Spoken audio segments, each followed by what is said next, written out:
Simpan juga ni. Nampak tak Afan kat situ? Itulah. Nampak? Banyaklah. Kat belakang pokok. Belakang pokok. Tengok pagi-pagi dah banyak idea dia. Nah, ini kita sebenarnya bawakan pagi ini. Ini antara wajah-wajah kegembiraan. Mereka yang telah pun mendapat keputusan yang cemerlang dalam STPM 2021. Sesiapa orang Terengganu? Tahniah diucapkan. Bukan saja di Terengganu tapi ke seluruh Malaysia lah sebenarnya. Kami pagi-pagi. Assalamualaikum, selamat pagi. Sebab pagi-pagi kami gembira sebenarnya melihat wajah-wajah adik-adik kita ni. Kegembiraan, kegirangan setelah berhempas pulas menduduki peperiksaan STPM 2021. Tahniah diucapkan buat mereka. Dan negeri Terengganu mencatatkan rekod yang terbaik. Keputusannya 4 tahun berturut-turut. Tahniah diucapkan. Yes, ini mungkin ada sesuatu yang mungkin kita boleh belajar daripada negeri Terengganu, bagaimanakah agaknya penghasilan murid-murid yang telah pun berjaya untuk mencapai keputusan cemerlang dalam STPM 2021. Walaupun macam kita cakaplah, adik-adik kita yang dapat keputusan tidak kira lah sama ada SPM ke STPM ke, dan kita harus melihat keputusan itu adalah salah satu daripada perkara yang positif. Tidak kira apa saja keputusan-keputusan yang telah pun anda dapat. Sebab apa? Sebab sekarang ini ada yang mengatakan bahawa kita kalau nak berjaya ini, kita tidak boleh melihat daripada sudut perspektif akademik sahaja. Kita harus lihat daripada segi pelbagai sudut lah, antaranya adalah bakat dan sebagainya. Dan apapun keputusan STPM 2021 katanya meningkat peraturan nilai grade keseluruhan itu berbanding tahun lalu, dan calon-calon yang menduduki pun mungkin walaupun yang berdaftar tu lebih 42,000 tapi yang mendudukinya lebih 40,000, menurun sikit lah daripada 2020, tapi tak apa. Yang penting PNGK tu, peraturan nilai grade keseluruhan itu meningkat berbanding tahun lalu. Ya, betul. Bercakap tentang PNGK ini, seramai 584 calon yang mendapat keputusan cemerlang dengan PNGK 4.00. Benar. Okey, dan rata-rata di antara mereka adalah golongan daripada B40. Jadi kita ada khususan data dekat situ. Jadi apa pun, tahniah syabas ucapkan kepada adik-adik kita. Baik, kita nak bercakap tentang apa nama kata orang tu, kecemerlangan. Kecemerlangan, inspirasi buat semua rakyat Malaysia hari ini, hari Jumaat kan. Pastinya ceritakan hati kita. Ini antaranya saintis muda kebanggaan negara Malaysia ni. Muda berapa umur muda? Saya muda kan? Belasan. Okey. Awak dulu 3 tahun umur muda. Form 1 lah. Main bola, main slipper. Yang ni buat apa? Ini dia punya pemikiran tu luar biasa. Ini dia boleh fikir macam mana nak buat roket. Lepas tu nak buat dengan aplikasi dan sebagainya kan, nak buat game lagi. Yes. Dan dengan cerita adik kita ni dah jadi tenaga pengajar juga. Okey, jom kita saksikan VT ini dulu.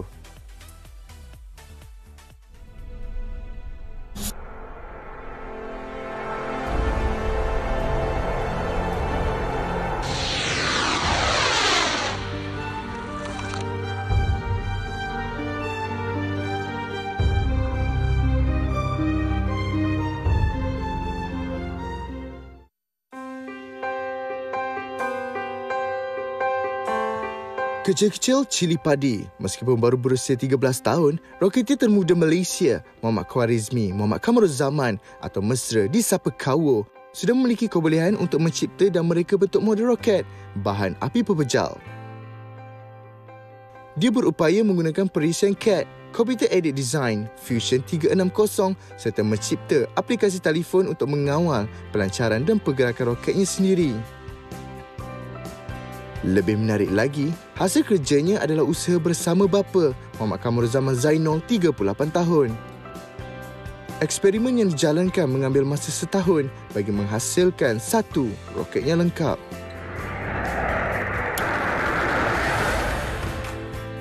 Bakat anak sulung daripada 3 beradik ini mula mendapat perhatian apabila videonya yang menggunakan perisian untuk menghasilkan roket secara 3D dimaknai di platform media sosial sejak tahun 2019.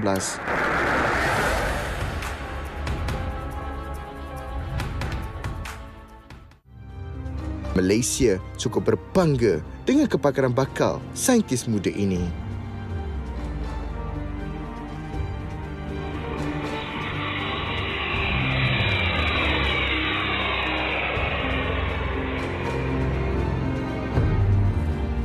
Suara latar tu juga memberi satu semangat yang luar biasa. berbangga. Kami juga berbangga dengan adik Muhammad Khawarizmi Muhammad Kamarul Zaman dan juga ayah beliau Muhammad Kamarul Zaman Zainul. Bayangkan buat pelancaran roket tu dengan animasi dan sebagainya. Kita 13 tahun kita tak terfikir lagi benda macam tu. Saya pun teringat 13 tahun waktu 13 tahun tu lah. Saya buat juga tapi yang tu roket kan. Saya buat jet. Jet yang kertas tu lipat-lipat balik-balik. Tengok sikit lagi. Okey, kita fight. Kita nak terus bersama dengan saintis Kawo kita. Kita panggil dia Kawo. Di talian sekarang mereka berada di Alustar Kedah. Alustar Kedah. Okey, Assalamualaikum. Okey. Assalamualaikum. Waalaikumsalam. Oi, ini luar biasa. Itulah. Macam duk fikir macam apa dia orang blender rumah tapi tu belakang ayah. Anak dia Khawarizmi ada kat atas. Bukan di Alustar tetapi di Changlun Kedah. Oh, Changlun. Okey ke Khawarizmi? Sihat ke? Sihat. Nama Khawarizmi tu pun dah kata orang tu apa macam nama tokoh Islam dan ilmuwan matematik Al-Khawarizmi. Atas sebab itulah mungkin si ayah meletakkan nama anak kot. Betul ke? Cik Kamarul. Okey. Sebenarnya memang angan-anganan lah. Walaupun sebelum kahwin pun kan, kalau ada anak lelaki kan nak letakkan antaranya nama Khawarizmi lah. Kemudian alhamdulillah dapat anak lelaki kan. So, namakanlah Muhammad Khawarizmi tu. Okey. Kami nak tanya, bila sebagai seorang bapa ni dapat melihat Khawarizmi ni dah tunjuk bakat dan minatnya sedikit demi sedikit berkenaan dengan sains, kan? Dengan sampai hingganya ada idea macam nak buat pelancaran roket lah. Kita pun kadang-kadang tak terfikir. Okey. Sebenarnya dia macam tak adalah macam dia masa awal tu biasa aja. Kemudian kami cuma selalu buat aktiviti inovasi. Sebab kebetulan saya sendiri pun memang daripada kecil berminatlah untuk mereka Reka cipta ni lah. Reka cipta ni. Masa tu dia follow. Kemudian paling ketara bila dia umur 9 tahun. Dia macam tiba-tiba benda tu muncul. Mungkin juga sebab kebetulan waktu tu kami pun mula explore something yang lebih nak cari cabaran baru. So kami start dengan mula-mula kami start dengan 3D printer. Kemudian daripada situlah kami sama-sama start zero, sama-sama tak tahu. Kemudian saya cakap dekat Khawarizmi, ayah pun tak tahu, Khawarizmi pun tak tahu. Jadi kita start sama-sama. So saya belajar, dia belajar. Jadi sama-sama belajarlah. Kemudian sama-sama. Silakan. Kemudian kami kalau saya andaikan macam roket lah, kami ni take off sama-sama. Tapi pada satu peringkat yang saya nampak bila dia umur 12 tahun, dia dah masuk dia nak sampai ke planet Marikh, saya baru di orbit bumi lah. Macam tu lah.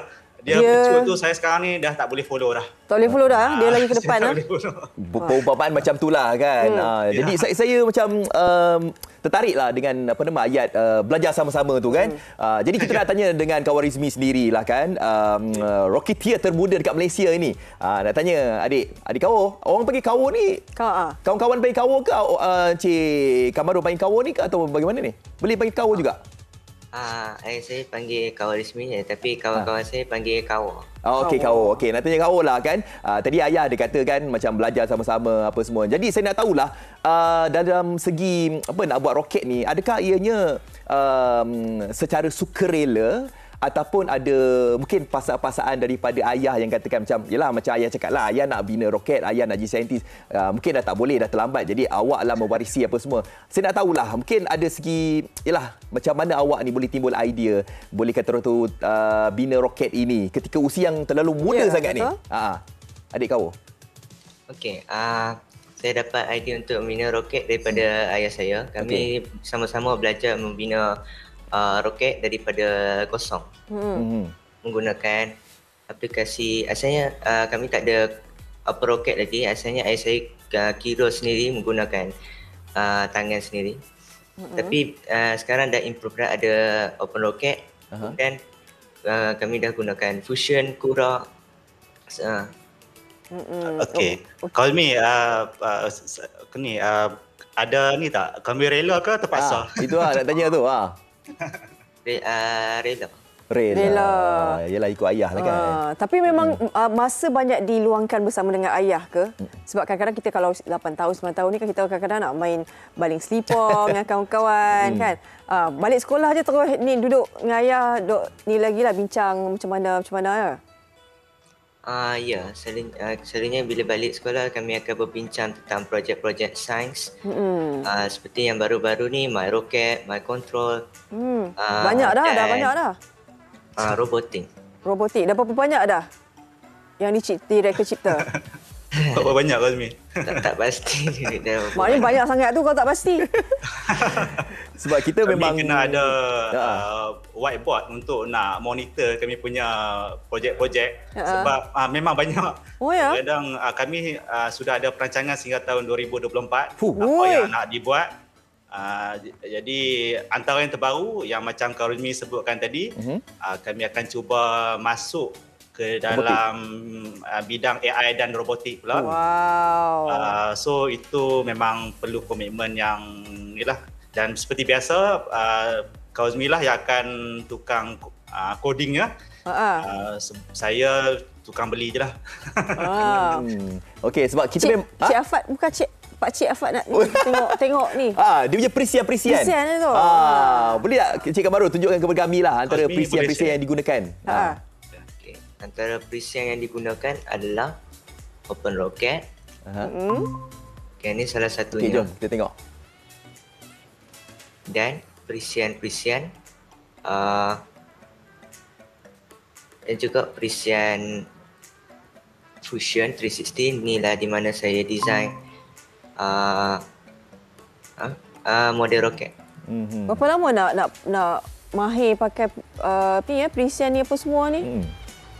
Saya rasa setahun juga nak mahir. Setahun kodek. Waduh, dah pandai dah. Kami kali ni belajar degree 4 tahun. Degree 4 tahun belajar ni. Tapi kalau tengok yang macam yalah dah 13 tahun ni, saya lihat macam dari segi idea, dari segi bakat ni saya rasa melebihi kawan-kawan yang lain kan. Jadi bagaimana penerimaan kawan-kawan awak, kau dan juga guru-guru dekat sekolah, bagaimana? Apa mereka katakan tentang awak? Sebenarnya bila saya nak buat apa dekat waktu ASK, kalau mereka akan ingat kalau saya guna komputer ni saya mesti nak hack orang. Oh ya ke? Sebab advance kan? Advance.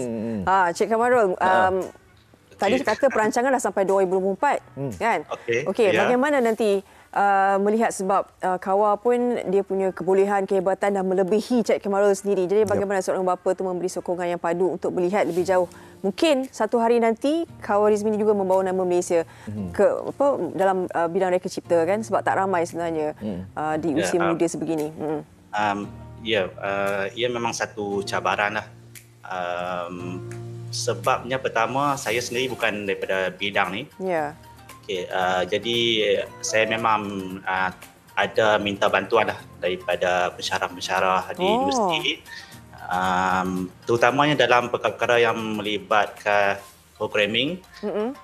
Ada juga yang rocketry, sebab kami sendiri pun pernah lah juga bekerjasama dengan dua universiti yang lain.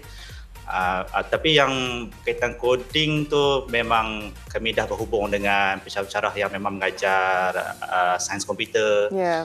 Sebab nak tahulah orang kata apa, contoh dia nak tahu language yang ada masa depan, yang language coding kan. Jadi memang benda tu memang perlu pendapat pihak universiti lah, kerana mereka lebih tahu apa language yang ada masa depan. Supaya taklah boleh belajar tiba nanti 2-3 tahun lagi pupus language tu kan. Jadi yang lain-lain tu saya support. Saya buat bacaan sendiri berkenaan dengan trend-trend teknologi sekarang, dan saya juga tengok dasar-dasar yang diperkenalkan oleh Kementerian Sains, Teknologi dan Inovasi. Contoh macam perancangan robotik dan AI. Jadi saya tengok Malaysia pun dalam ke arah itulah untuk nak memperkasarkan. Baik, Cik Kamarul. 4-0. Okey. InsyaAllah kita doakan yang terbaik lah. Betul. Untuk kalian berdua. Dia jadi badi ni, badi mereka cipta. Nanti dah bawa roket betul-betul, jangan lupa bawa kami berdua. Kita pergi marik sama-sama. Marik. Okey, baik. Terima kasih. Assalamualaikum.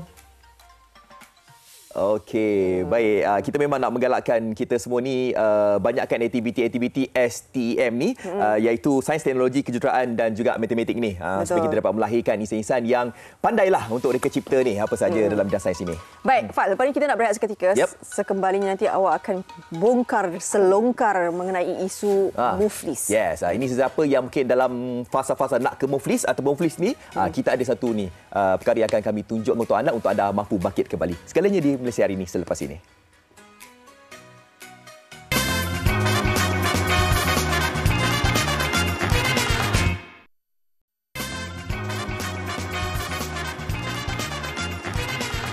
Okey, kembali lagi pastinya di Malaysia hari ini. Jadi seperti biasalah, setiap hari Jumaat yang penuh barakah ini, kita nak bercakap tentang soal wang. Jadi antara tajuk yang kita bawakan hari ini berkaitan dengan selepas muflis, apakah yang perlu dilakukan. Saya nak kongsikan kepada anda semua statistik menurut Bank Dunia, 60% orang muflis di Malaysia adalah mereka dalam kategori 25 sehingga 44 tahun. Jadi banyak yang akan kami bincangkan selepas ini. Apa kata untuk waktu ini kita saksikan laporan muflis dan juga pengakuan mangsa terlebih dahulu. Dan kita kembali selepas ini.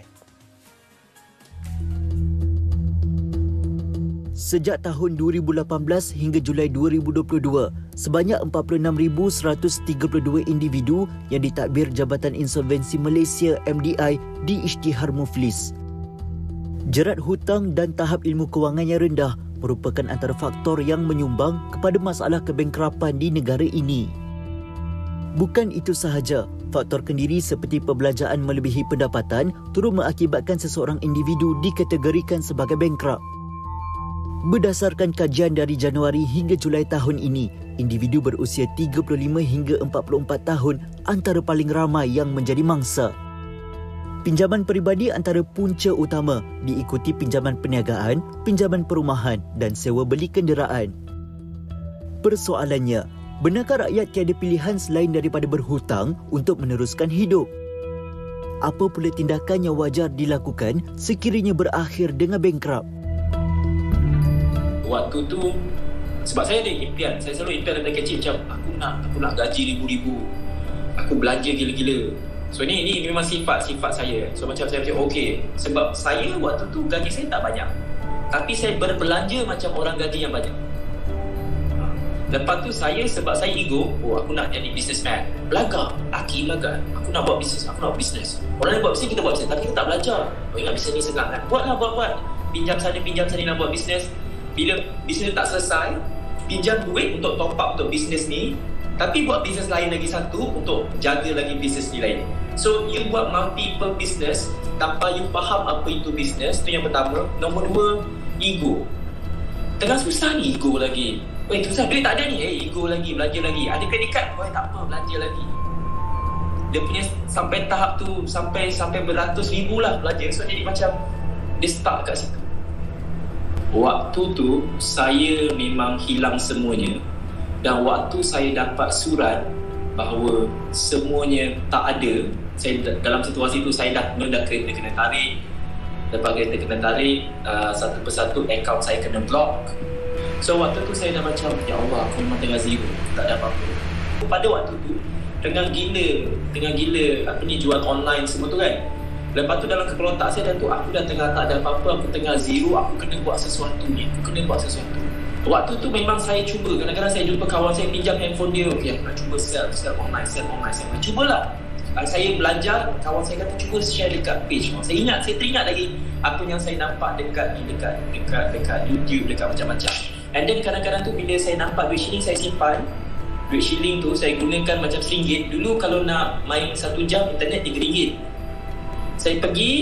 Saya terus pergi YouTube, saya nak cari ilmu je macam mana nak buat bisnes online. Cuma saya buat sebab tu saya zero. Saya kata kalau aku tak buat susah, aku kena buat sesuatu. Sampai sekarang saya terfikir kesusahan dia. So macam itulah dia punya rasa. Maksud saya macam itulah, memang sakit, memang stres, tapi you have to do something. You tak boleh nak duduk diam. Bila bercakap tentang bankrupt, muflis ni, ramai yang takut ni. Bukan takut apa. Yalah, kita ni dalam usia yang terlalu sangat-sangat muda ni, anda kata kalau kita muflis, bankrupt dan sebagainya, bagaimanakah caranya untuk kita nak membuat pinjaman dan sebagainya. Jadi untuk waktu sekarang ini, inilah masanya untuk anda belajar bagaimanakah caranya untuk anda mengelakkan diri anda daripada berlakunya kebankruptan dalam diri anda. Tapi ini bukan bermakna kalau anda bankrupt, kalau anda muflis, itu tidak bermakna anda bankrupt selama-lamanya. Jadi untuk memperkatakan tentang perkara ini, selepas muflis, apakah yang perlu dilakukan? Kita terus saja ingin bersama dengan Dr. Adam Zubir, Prudent Kewangan kita yang telefon bersedia di sini. Assalamualaikum, Dr. Adam. Waalaikumsalam warahmatullahi wabarakatuh. Nampak sama-sama muda dekat sini.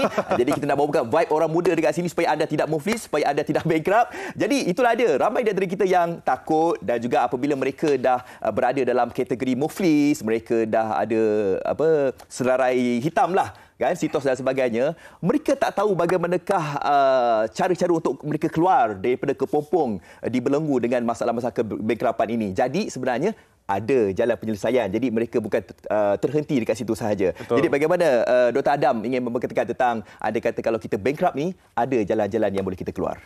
Terima kasih Fad, dan terima kasih kerana menjemput saya untuk mengulas tentang topik bankrupt ini. So bagi saya bankrupt ni, masa dulu-dulu bila kita dengar pasal bankrupt, pasal muflis ni, saya dengar memang itulah pengakhirannya. Maksudnya dunia tiba-tiba menjadi gelap, dah tidak ada harapan. Tapi saya nak bagi tahu di sini adalah bankrupt ini adalah salah satu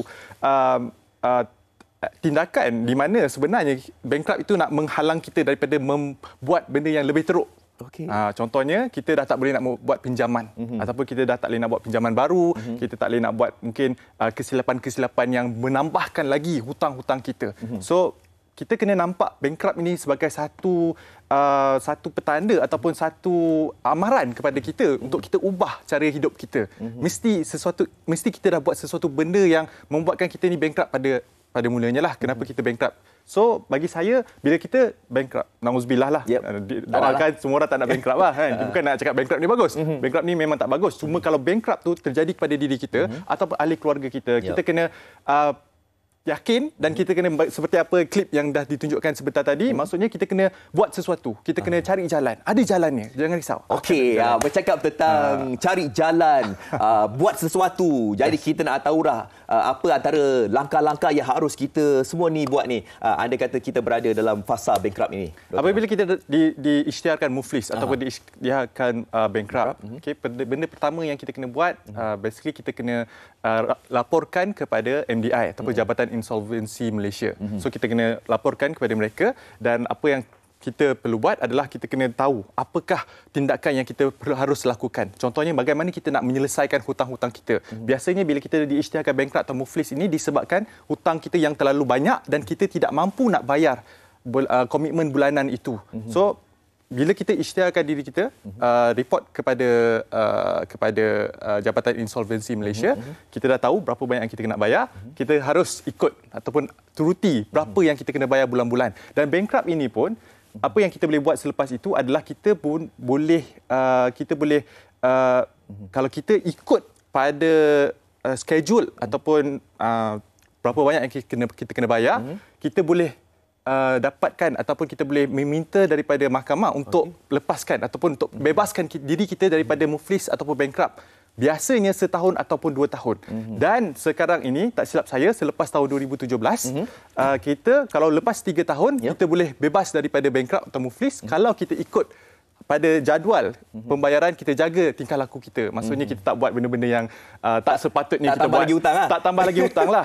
Itu antara benda-benda yang kita boleh buat. Dan bagi saya, kalau kita bankrupt itu, kita kena cari jalan. Bagaimana kita nak menyelesaikan hutang kita dengan cepat. Sebab at the end of the day, kalau kita mampu menyelesaikan hutang kita, insya-Allah itulah jalan yang pasti untuk kita keluar daripada bankrupt. Sebab bila kita bankrupt ini, memang hidup kita memang tak boleh nak travel, tak boleh nak kerja, kadang-kadang tak boleh nak buka bisnes dan macam-macam benda lagi. Okey, bercakap tentang tak boleh nak buat macam-macam ini, tak boleh nak buat bisnes, tak boleh nak jalan-jalan. Kita lihat ada salah seorang daripada pengguna di Facebook ada menyatakan soalan dekat sini. Jom kita ambil soalan di Facebook. Okey, Puan Maimunah Sulaiman kata, Assalamualaikum, Waalaikumsalam. Umur dah 63, declare muflis. Kerja pun tak ada. Macam mana nak bayar balik? Macam mana dia nak keluar daripada muflis ini? Betul juga kerja tak ada. Ini boleh kita katakan sebagai faktor usia lah mempengaruhi bankrupt ini. Bagaimana? Dan benda ni yang paling menyedihkan lah. Apabila kita dah tua, baru kita diisytiharkan bankrupt atau muflis. Kalau kita muda lagi, banyak lagi benda yang kita boleh buat. So, apa yang saya nampak berdasarkan pada pengalaman saya sendiri, mereka yang diisytiharkan bankrupt ini, apa yang mereka boleh buat, mereka boleh meminta pertolongan daripada ahli keluarga mereka yang lain. Misalnya sebab ahli-ahli keluarga mereka, mungkin anak-anak kita ataupun ahli keluarga kita buat sesuatu bisnes melalui mereka untuk bersama-sama mencari jalan penyelesaian untuk menyelesaikan hutang kita yang kita dah pernah buat lah. So itu antara benda yang kita boleh buat. Selain daripada itu, macam saya cakap, memang bankrupt ini, muflis ini banyak sekatan ke atas diri kita sendiri. Cara untuk kita menyelesaikan masalah ini, kita kena jadi lebih kreatif. Kita kena cari alternatif lain.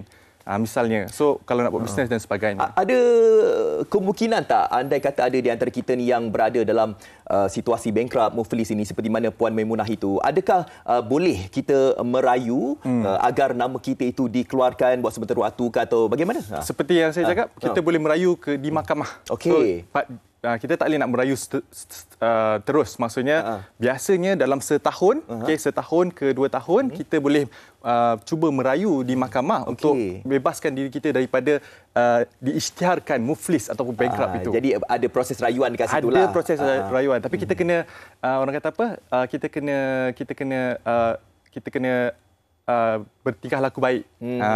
Kita tak boleh nak buat tiba-tiba buat hutang kat sini lagi, tambah lagi hutang-hutang lain dan sebagainya. Jadi kita kena kawal diri kita lah. Kawal diri itu yang penting. Kawal diri begitu penting sekali. Okey, kita nak bebaskan nama kita ini daripada disenarai hitamkan. Okey, jadi macam mana caranya untuk kita nak keluarkan nama kita ini daripada senarai bankrupt, daripada senarai muflis ini? Adakah kita harus membayar segala hutang piutang kita itu secara lump sum baru nama kita itu clear, ataupun kita boleh bayar secara ansur-ansuran, ataupun bagaimana untuk kita nak clearkan nama kita ini? Kita ingat masa kalau kita diisytiharkan sebagai bankrupt ataupun muflis, kita rasa kita kena selesaikan semua hutang kita. Ya betul, memang kalau anda selesaikan semua hutang, memang anda akan keluar daripada diisytihar sebagai bankrupt. Tetapi macam seperti apa yang saya cakap, kalau anda ikut turuti perintah yang dikeluarkan itu, iaitu bayar secara ansuran. Misalnya, sebab itu pentingnya bila seseorang itu diisytiharkan sebagai muflis ataupun bankrupt daripada mahkamah, anda harus laporkan kepada Jabatan Insolvensi ataupun MDI. Bila anda laporkan, apa yang mereka buat? Mereka yang akan menjadi pengantara antara anda dan kepada pemiutang-pemiutang yang anda hutanglah. So, apa yang berlaku adalah bila anda dapat apa-apa income ataupun dapat duit ini daripada gaji yang anda dapat itu, sebab tak semestinya anda bankrupt, anda tak boleh kerja langsung. Tidak. Ada juga sektor-sektor yang membenarkan anda untuk kerja. Tapi duit yang anda dapat itu bukan kesemuanya dikeluarkan untuk bayar hutang itu. Maksudnya sebahagian anda kena bayar ikut pada schedule itulah. So misalnya gaji anda RM1,000 ataupun RM2,000. Daripada RM2,000, misalnya 10% dia ambil ataupun 20% dia ambil untuk bayar hutang. Iaitu kalau kita ambil RM1,000, 10% ia RM100. RM100 itu akan diberi kepada MDI, Jabatan Insolvensi Malaysia, dan mereka yang akan mengagihkan kepada pemiutang-pemiutang ini. Jadi asalkan anda ikut pada schedule tersebut. Maksudnya anda tak miss. Jangan miss lah. Dah lah bankrupt nak miss lagi kan. Memang cari pasal lah. So bila anda ikut bayar ansuran-ansuran, dan anda boleh merayu. Kes anda tu macam legit. Mahkamah bila nampak dan anda cakap, okey, saya nak keluar daripada bankrupt ni supaya saya boleh mulakan bisnes, saya boleh bekerja seperti biasa, supaya saya pun dah belajar daripada kesilapan lama saya. Saya dah bertaubat lah. Taubat nasuha hari Jumaat ni kan. So mereka insya-Allah boleh dikeluarkan daripada bankruptcy dan mereka boleh hidup seperti biasa. Dan apa yang boleh kita katakan dekat sini, kalau misal kata kalau kita ni ada, kadang-kadang kita ni ada duit lebih, itu yang menyebabkan kita ni rasa macam okey, duit kita ni nak belanja lain lah. Itu kita tak nak. Yang paling penting kita kena clearkan kita punya hutang dan sebagainya, sebab hutang ni harus wajib dibayar. Disebabkan anda tidak bayar hutang, itulah sebenarnya menyebabkan punca anda berada dalam situasi bankrupt ataupun muflis ini. Jadi kita nak menyeru agar golongan-golongan belia sekarang ini, kita lihat golongan belia sekarang ini, mereka ni begitu rajin sekarang ini mencari duit dan sebagainya. Tetapi ada kekangan di mana mereka juga ketika usia yang muda ini juga diisytiharkan sebagai Muflis ketika usia muda ni. Jadi bagaimana untuk menarik minat mereka ini untuk kata orang tu memberikan pendedahan kepada kita semua ni, warga-warga belia ini, agar kita ini tidak berada dalam situasi bankrupt dan seterusnya kita boleh memajukan diri kita dalam apa-apa saja perniagaan. So seperti Bank Dunia mengatakan di Malaysia ini 60% rakyat Malaysia ini bankrupt dan rata-rata daripada mereka berumur daripada 25 ke 44 tahun. So kalau saya nak kongsikan beberapa tip. Yang pertama, kita kena tahu apa itu perbezaan antara keperluan dan kemahuan. Ini benda yang bagi saya sangat-sangat penting, terutamanya zaman sekarang ni, sebab kita hidup pada zaman social media di mana kebanyakan benda-benda ataupun kita dibiasakan, anak-anak kita, anak-anak muda ini dibiasakan dengan kemewahan dan mereka terikut-ikut kawan-kawan dan sebagainya. So kita kena tahu dulu apa itu keperluan dan apa itu kemahuan. Keperluan ni benda yang kita wajib keluarkan duit untuk beli sesuatu benda. Contohnya makan dan minum, tempat tinggal dan sebagainya. Kemahuan ni boleh makanan pun boleh juga, tapi makan kat Grand Hyatt ataupun Hilton dan sebagainya. Betul? So itu adalah kemahuan. Itu yang pertama. Yang kedua, elakkan buat perbelanjaan yang berlebihan. Sebab kita nampak hampir separuh, 50% daripada sebab kenapa orang jatuh bankrupt ni disebabkan oleh pinjaman peribadi. Dan ramai orang buat pinjaman peribadi, terutamanya orang yang bekerja, makan gaji dan juga orang yang bekerja di kerajaan. Mereka buat pinjaman peribadi untuk kadang-kadang pergi travel ataupun kadang-kadang pergi untuk berkahwin misalnya. Benda-benda ni bagi saya ini perbelanjaan yang keterlaluan. So elakkan buat perbelanjaan keterlaluan. Dan yang ketiga kalau saya boleh kongsikan adalah tambahkan ilmu. Terutamanya zaman sekarang ni kita hidup pada zaman inflasi. Harga barang semakin menaik. So memang kadang-kadang saya tak boleh nak nafikan ada orang memang terpaksa berhutang untuk hidup seperti biasa. Bagi saya, anda kena tambahkan ilmu. Ilmu macam mana nak tingkatkan pendapatan anda dan ilmu macam mana nak buat pelaburan. Sebab zaman sekarang tak boleh hidup hanya bergantung kepada satu sumber pendapatan saja, tetapi anda kena tahu macam mana nak perbagaikan sumber pendapatan anda supaya anda boleh tangini masalah kenaikan harga barang tanpa berhutang. Yes. Okey, itu dia panjang lebar sebenarnya. Tips yang boleh anda ambil berat juga tentang perkara ini. Apa yang paling penting, key point kat sini adalah kita harus mendahulukan keperluan daripada kehendak kita. Jadi saya harapkan anda semua dapat memahamilah apa yang kita bincangkan pada hari ini. Kalau anda berada dalam situasi bankrupt, muflis dan sebagainya, itu bukan pengakhiran untuk anda. Ada jalan-jalan yang keluar, tetapi apabila telah pun diberikan untuk anda bayar balik itu, kita kena ikut dalam jadual yang diberikan. Dan kepada anda semua yang mungkin ingin keluar daripada kepupung muflis ini, ada sebenarnya rayuan-rayuan yang anda boleh minta. Dan paling penting kita kena berkomunikasi dengan Jabatan Insolvensi untuk memberitakan tentang isu kebankrapan ini. Baik, terima kasih Doktor di atas informasi diberikan.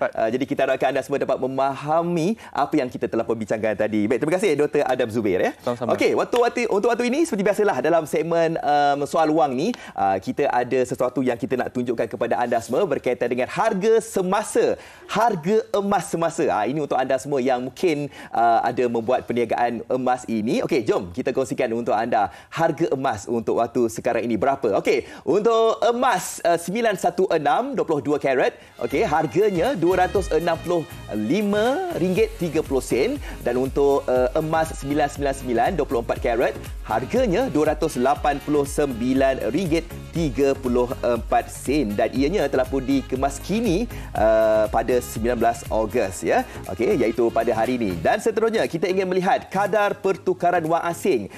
Ini sesiapa yang mungkin nak pergi ke Thailand ke, nak pergi ke Korea ke dan sebagainya. Ini anda harus ambil tahu juga tentang mata wang kita. Okey, baik. Pertukaran mata wang asing untuk mata wang $1 Amerika bersamaan dengan RM4.48, $1 Singapura bersamaan RM3.26, RM100 Indonesia 0.03 sen, 100 baht Thailand bersamaan RM12.56 dan untuk 100 won Korea 34 sen.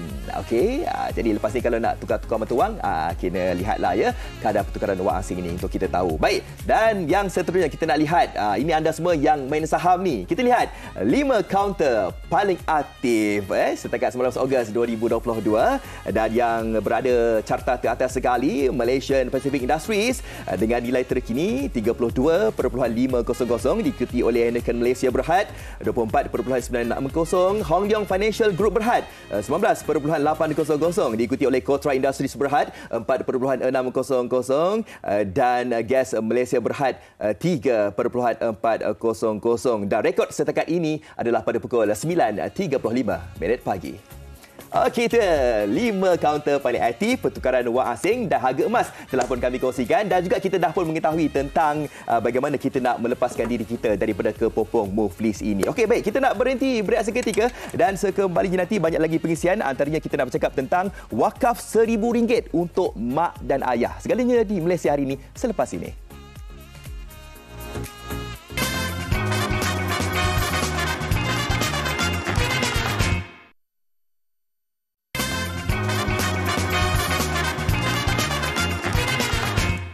Baik, kembali semula dalam Malaysia hari ini. Terima kasih kerana setia bersama dengan kami. Tadi kalau Afak dah warakan berkenaan bagaimana wakaf RM1,000 untuk mak dan juga ayah. Kita nak teruskan apa sebenarnya, bagaimana sebenarnya kita boleh membantu untuk mewakafkan RM1,000 ini kepada ibu dan bapa kita. Kita nak terus bersama dengan tetamu kita iaitu Encik Muhammad Yaakob Yusra Muhammad Yusof, merupakan pengarah urusan Murtada Dakwah Center ataupun Madat. Assalamualaikum. Salam. Sihat? Sihat Ustaz. Hijau hari ini. Okey, kita bercakap berkenaan dengan bagaimana kita sebenarnya boleh sebagai seorang anak membantu untuk mewakafkan kepada ibu dan ayah. Tapi kabarnya Madat sendiri sedang dalam perancangan dan pembinaan sebuah masjid. Dah 40% ni. Jadi bagaimana? Mungkin boleh terangkan sedikit berkenaan dengan Masjid Madat ni. Katanya cukup istimewa. Okey, baik. Terima kasih pada yang bertanya dan semualah rakan-rakan penonton MHI. Yang pertama, Alhamdulillah, Madat sendiri kita dalam pembinaan dah hampir masuk 40% lah pembinaan masjid kita, dan jangka Ramadan ni kita dah boleh guna lah. Dalam masjid itu kita ada kerjasama dengan Persatuan Falak Selangor untuk kita buat setiap kali masuk waktu solat itu kita menggunakan ilmu falak yang kita akan nampak ada cahaya yang akan masuk dalam masjid menggunakan ilmu falak punya pencahayaan. Jadi dari segi legit akurasi waktu masuk ke solat itu akan tepatlah. Azan ni kadang-kadang untuk bila lambat dia lambat seminit. Men dia kata hari itu tersilap pihak azan awal, balik awal habis orang kan. Kesian ayah.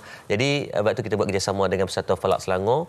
Dan yang keduanya kita ada tim pengurusan jenazah. Kalau tuan-tuan boleh search tim Hang Cangkul, yang kita dah beroperasi selama setahun lebih, kita dah bantu lebih dari 1,500 jenazah diuruskan secara percuma. Yang ini ditubuhkan sempena dengan COVID hari itu. Tapi dah kita berterusan dan kita jadikan, kita install tim Hang Cangkul itu dalam masjid dengan satu pusat pengurusan jenazah, Central of pengurusan jenazah yang saya rasa yang terbesar lah di utara, insya-Allah. Dan difahamkan juga masjid ni akan beroperasi 24 jam. Ya, masjid 24 jam dan bukan takat 24 jam. Dalam masjid adanya 22 kapsul hotel. Macam kita pergi KLIA. Jadi kapsul hotel ni for free. Maksudnya kita kadang-kadang musafir, kita contohnya daripada KL nak pergi ke Bukit Kayu Hitam ke mana-mana, kita letih pagi-pagi tu. Kita bukan nak tidur hotel pun.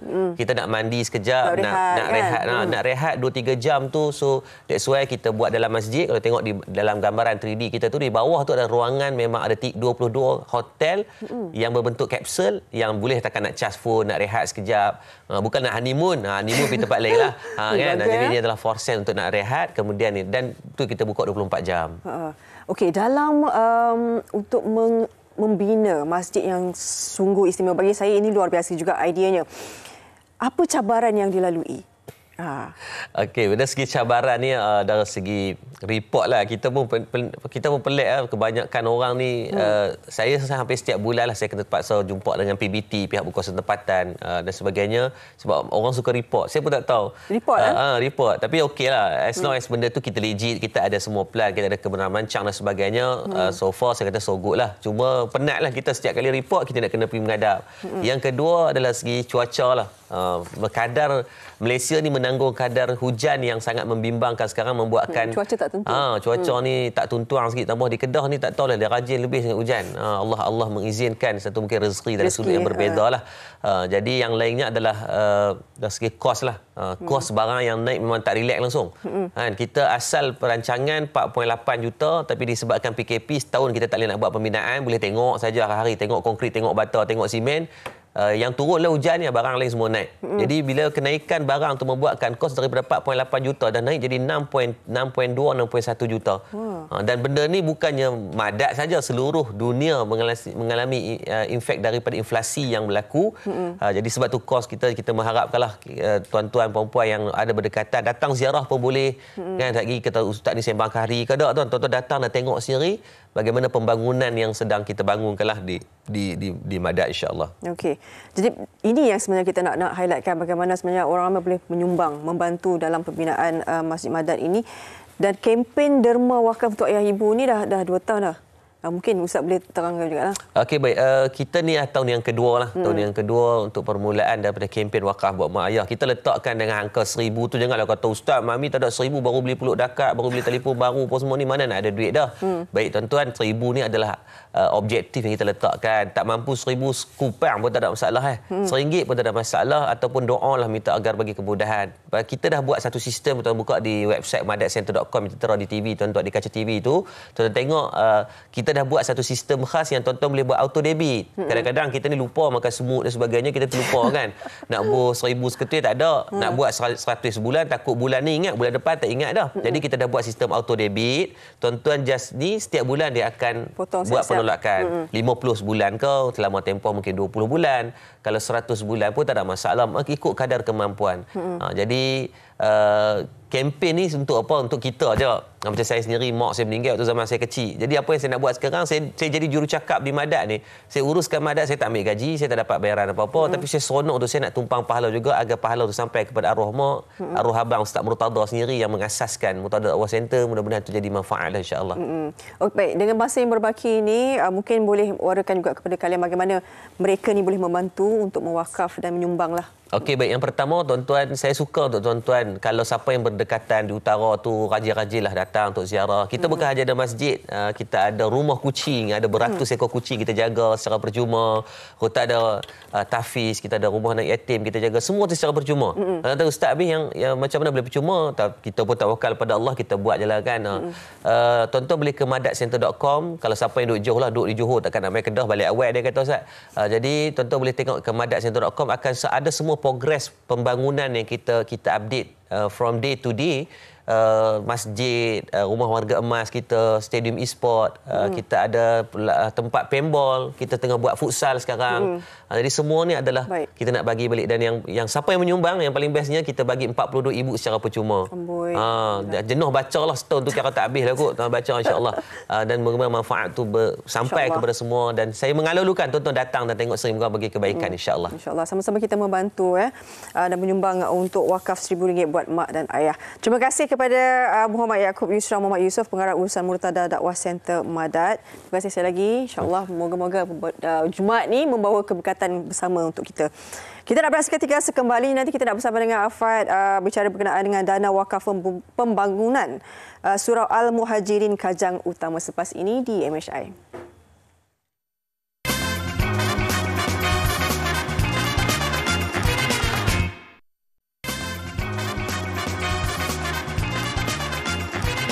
Assalamualaikum. Salam Jumaat untuk anda yang mungkin baru saja tengok kami di Malaysia hari ini. Terima kasih.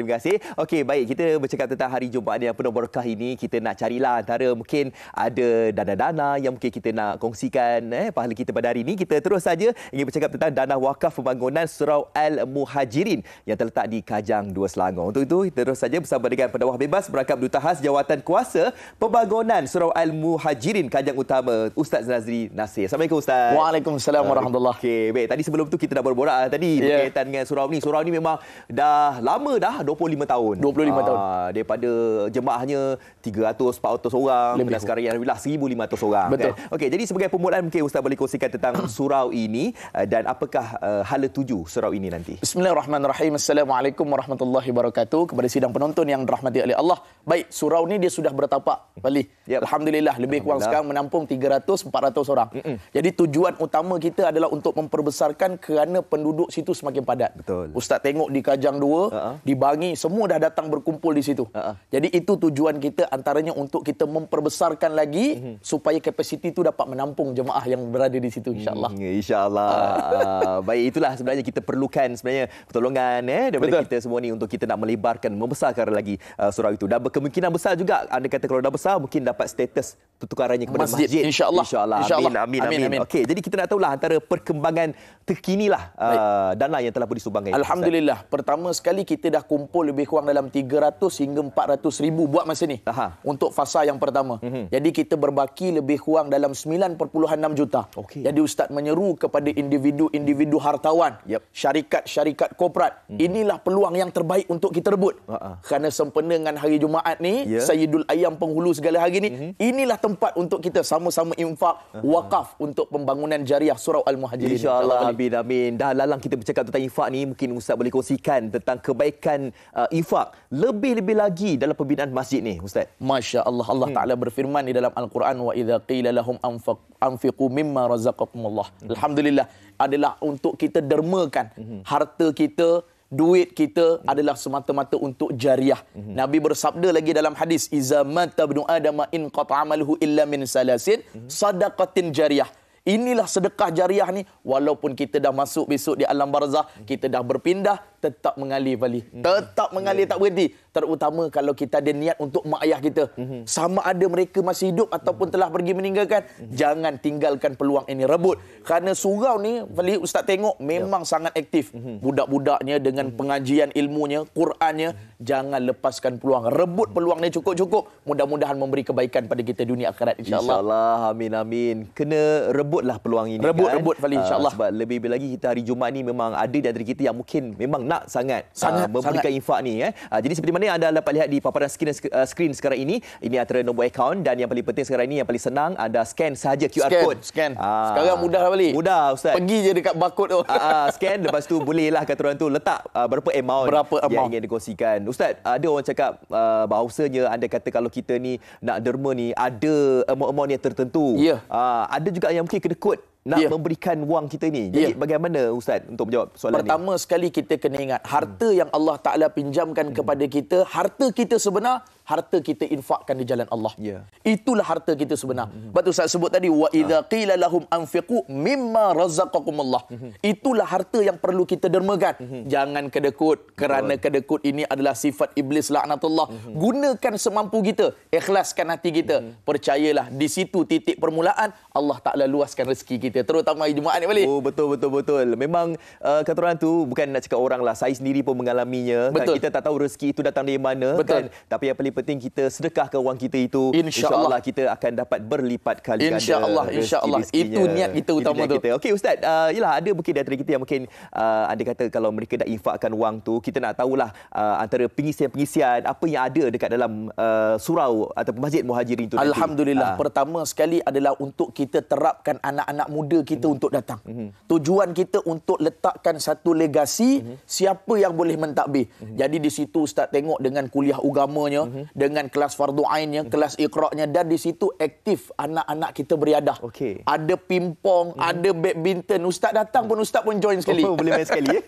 Ustaz join sekali. Itu yang penting tu. Kita bersama-sama dengan ahli qaryah, dan situ pengurusan jenazah komplit. Cuma kita nak bagi facilities tu lebih baik lagi untuk ahli qaryah, untuk penduduk dekat situ yang semakin padat dengan kajang dua, dengan banginya, semua berkumpul di situ. Itulah untuk kita wakafkan, infakkan, jangan lengahkan masa, insya-Allah. InsyaAllah.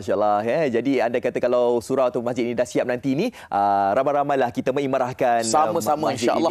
Sebab apa? Sebab untuk golongan-golongan muda, macam Ustaz katakan tadi, ada aktiviti-aktiviti yang telah pun disusun atur, dan bukan sahaja sekadar anda dapat ilmu manfaat yang berguna, tazkirah dan sebagainya, untuk aktiviti-aktiviti kurikulum, sukan dan sebagainya juga ada dekat sana. Okey, Ustaz, yang terakhir ini mungkin Ustaz boleh kongsikan bagaimanakah caranya untuk kita ni bersama-sama infakkan wang kita ini. Masya Allah. Sekarang penonton-penonton yang dirahmati Allah, tengok di skrin TV tu, ambil gambar dulu balik. Ya, betul. Screenshot ke, kalau tengok kat Facebook tu ke, screenshot dulu. Dan Ustaz dapat maklumat, ada pihak pengurusan telefon kata, Ustaz, ni scammer ke Ustaz? Ni bukan scammer dah. Dah masuk dalam TV3, insya-Allah. Account number yang diberikan tu jangan bimbang, yakin sungguh-sungguh ini adalah saham akhirat kita, saham infak kita. Dan bagi siapa yang dalam keadaan keuzuran, Fali, Ustaz selit sikit, dalam keadaan mungkin sakit, Nabi sebut antara penyembuhnya selain ikhtiar, selain kita berubat, adalah dengan wakaf dan infak. Niatkan, kalau ada ahli keluarga kita mungkin sakit, mungkin demam, mungkin uzur, inilah peluang untuk kita wakafkan. Masukkan berapa? 1,000, 2,000 untuk kita niatkan, ya Allah, ada ada daripada kalangan ahli keluarga aku ni tak berapa sihat, engkau sembuhkanlah dia. Dan nombor akaun tu boleh tengok juga dekat Facebook boleh. Ada, type je Surau Al-Muhajirin Kajang Utama Selangor. InsyaAllah dalam tu nombor akaun, segala akaun ada dalam tu insyaAllah. InsyaAllah, amin. Semoga segala urusan dipermudahkan. Amin. Okey, jadi kepada anda semua yang mana mungkin nak infakkan wang kita tu, sebelum anda infak, ada screenshot dulu, share dulu dekat guru-guru WhatsApp. Mungkin daripada 100 tu, mungkin 2-3 orang ada yang derma tu dah dapat pahala juga. InsyaAllah. Amin. Baik, terima kasih diucapkan kepada Ustaz Zazri Nasir. InsyaAllah. Agar datang bagi berkongsi tentang dalam wakaf pembangunan Surau Al-Muhajirin Kajang Utama. Baik, terima kasih Ustaz. Terima kasih. Okey, kita nak kembali bersama dengan Faria di ujung sana. Silakan Faria. Mari kita bersama-samalah. Kita nak sedikit penerbangan berkenaan dengan cuaca hari ini di Semenanjung Malaysia. Ini berkaitan ini kami dapatkan informasi daripada Met Malaysia. Kalau tengok di Semenanjung Malaysia semuanya hujan, kecuali di Putrajaya saja yang cerah insya-Allah. Kalau hari ini hari Jumaat lah. Kalau di Sabah Sarawak mungkin jom boleh kita klik di Sabah dan Sarawak bagaimanakah keadaannya. Okey. Tolak ke atas sikit. Tolak atas. Okey, kita lihatlah cuaca hari ini. Minta baik keadaan cuacanya. Okey. Dah ke atas sangat. Ke atas sangat. Okey ke tu? Okey, baik. Kalau kita lihat dekat sini Sarawak keadaannya hujan, begitu juga dengan kawasan di Sabah lah. Ini berlaku pada hari ini. Jadi esok berkemungkinan besar juga cuaca sebegini rupa mungkin. Okey, jadi kita harapkan anda dapat merancanglah apa saja aktiviti-aktiviti yang anda nak atur. Bukan sahaja untuk anda menjalankan aktiviti-aktiviti sendiri, malahan untuk mereka yang nak berniaga ni Faria juga penting. Bercakap berniaga ni hari Sabtu, hari Ahad, hujung minggu ni kita ada apa esok nanti Afad? Ni kabarnya kata makanan era darurat. Nak mengetahui lebih lanjut berkenaan dengan makanan era darurat macam mana. Selalu kita dengar ubi kayu. Kan? Apa lagi? Itulah. Tak macam fikir macam kita sekarang ni dah dunia moden. Jadi kita makanan era darurat tu macam nak mengimbau kembali orang dulu. Tapi ada macam orang kita sekarang ni tak boleh nak hidup dengan makanan-makanan tu. Jadi kita nak imbau kembalilah makanan-makanan ketika era darurat esok di Malaysia hari ini. Apapun, terima kasih kerana menonton kami sepanjang Jumaat ini. Jaga diri, kalau nak ke mana-mana, jaga juga keselamatan keluarga. Okey, besok kita bercakap tentang esok aktiviti. Ini ada masa kan. Kepada anda yang berada dekat Selangor, jangan lupa jelajah aspirasi keluarga Malaysia yang ke-8 pada hari esok. Bermula hari ini sebenarnya perasmian yang buat Perdana Menteri dan juga Jumaat, Sabtu, Ahad di pekarangan Seri Shah Alam. Boleh pergi ramai-ramai. Teruskan semangat kibarkan jalur gemilang untuk Hari Kebangsaan nanti. Okey, jumpa lagi nanti. Assalamualaikum. Bye. Bye-bye. Kita diuji kasihnya bangsa.